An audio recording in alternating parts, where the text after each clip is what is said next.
Ciao bambini! Oggi mi piacerebbe riordinare insieme a voi una piccola storia. Ho disegnato e colorato queste piccole immagini. Tutte insieme ci raccontano una storia in sequenza.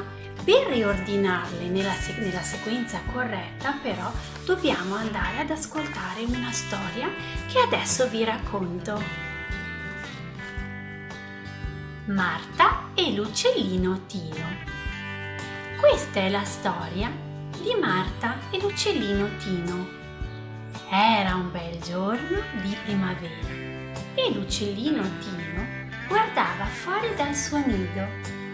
Improvvisamente, per un colpo di vento, era caduto dal nido. Poverino, aveva male a una zampetta. In quel momento passava una bambina di nome Marta. La bambina lo raccolse e lo portò a casa sua. Marta lo mise dentro ad una gabbietta, gli dava tutti i giorni qualcosa da mangiare e gli curava la zampetta. Un bel giorno la zampetta di Tino era guarita e Marta salutò il suo amico e lo lasciò volare via. Riordiniamo ora insieme queste immagini. Come iniziava la storia di Marta e l'uccellino Tino?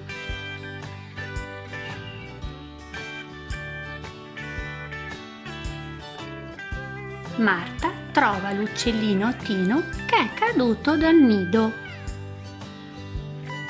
Come va avanti?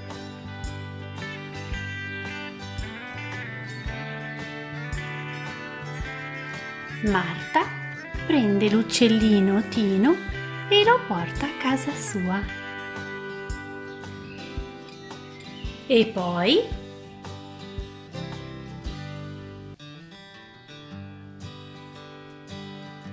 Marta si prende cura dell'uccellino Tino.